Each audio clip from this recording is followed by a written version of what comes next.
Hello, and in this part 2 IELTS speaking video, I'm going to look at the topic, describe a person who has interesting ideas or opinions. You should say who the person is, what the person does, how you know him or her, and explain why you think his or her ideas or opinions are interesting. This was a very tricky topic for me to do, and I couldn't think of anybody that you might know that has interesting ideas or opinions and I could talk about. I've decided to talk about Walt Disney because I think he had very interesting ideas in terms of his creativity, so you could use this for your answer. If you want to talk about somebody else, that's perfectly fine. It is really difficult, this topic, because it's very specific and it's hard for 2 minutes to talk about somebody's opinions or ideas. Don't worry too much about the content. Remember, this is a test of language, so the IELTS examiner is only interested in the language that you say. So let's take a look at the model answer. I was struggling to decide who to talk about because, to be perfectly honest, I couldn't think of anyone who I'd be able to talk about for 2 minutes. Don't get me wrong, I do have interesting friends, but I wouldn't say they have particularly interesting ideas.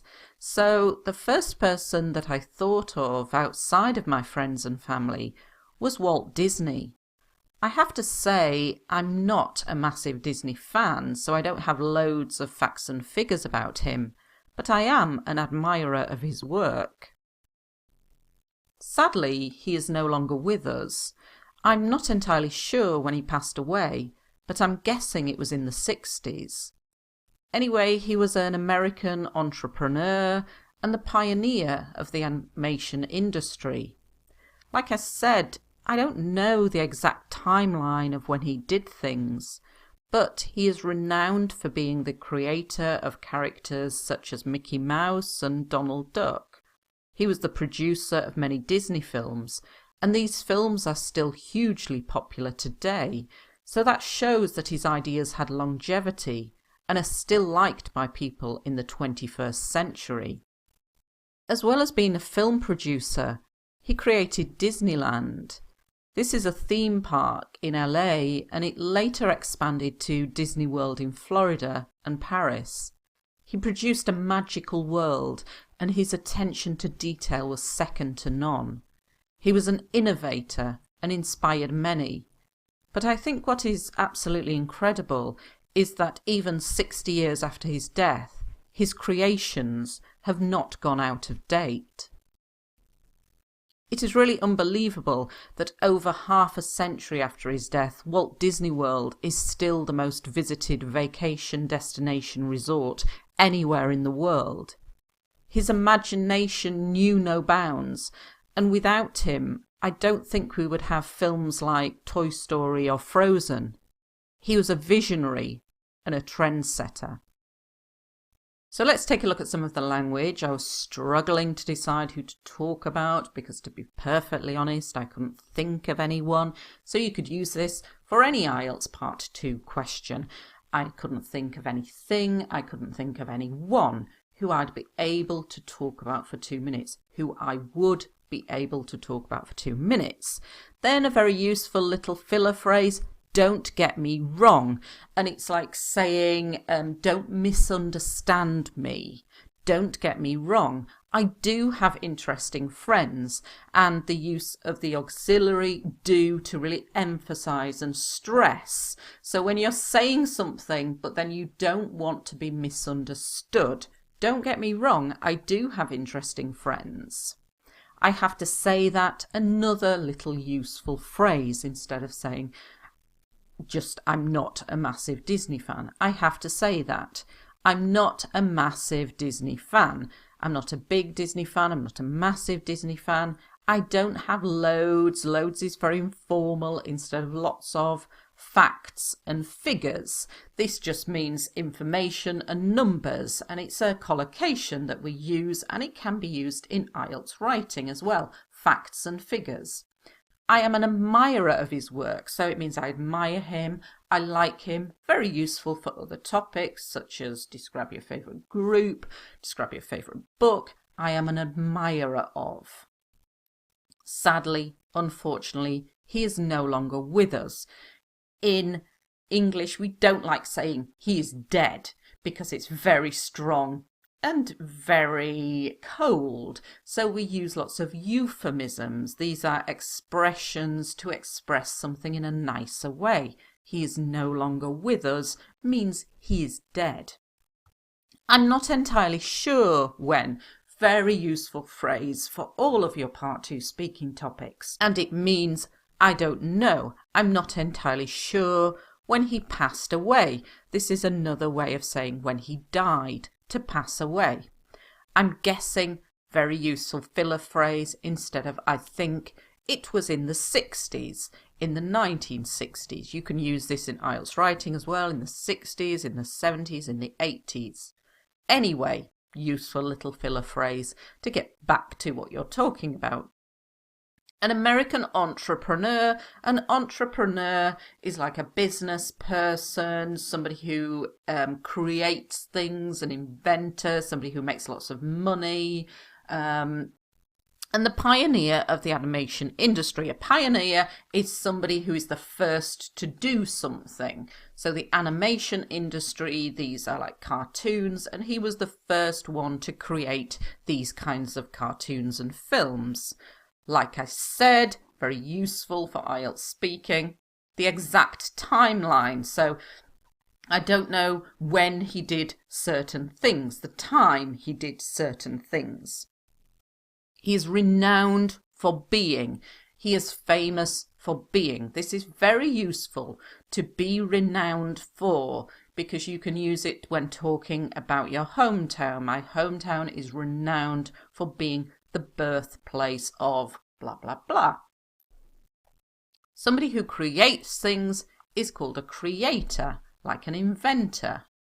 Producer, and he's hugely popular. Instead of saying very popular, you can collocate popular with hugely. Longevity. This means they last for a long time. As well as useful for IELTS writing to show that you understand this structure, because when we follow as well as by a verb, you use an ing form, as well as being, as well as having, as well as doing. It expanded. To expand means to grow, to get bigger. A magical world. Walt Disney created this magical world of Disney World, Disneyland. His attention to detail, a very useful phrase to describe people. And it describes people who focus on the details, who take care and make sure everything is correct and perfect. Second to none. Very useful to describe people as well. And it means if they're second to none, it's like second to no one, so they are the first, they are the best. An innovator, somebody who creates new things. And inspired many. Remember, we can drop the people. Inspired many people. He has inspired many. Absolutely incredible. So you need lots of complex adjectives. Absolutely incredible, absolutely unbelievable. His creations, the things that he created, and they have not gone out of date. So they're still being used today. They're not seen as old-fashioned. It's unbelievable, it's incredible. Vacation, destination, resort, a lot of nouns in there. You could just say holiday destination or holiday resort. To know no bounds. This means there are no boundaries, no limits to what someone or something can do. So you're saying his imagination knew no bounds. It was not limited. It was not controlled. He was a visionary. A visionary is a person who can see new and interesting things. They have a vision. They can see things.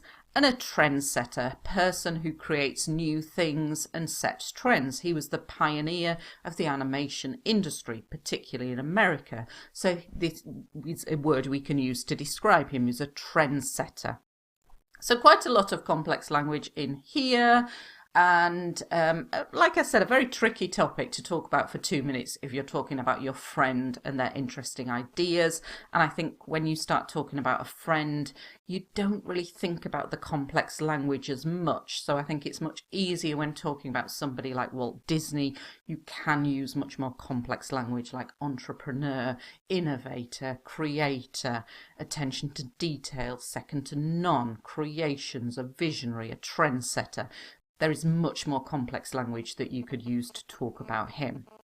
Let's take a look now at a part 3 question connected with this topic.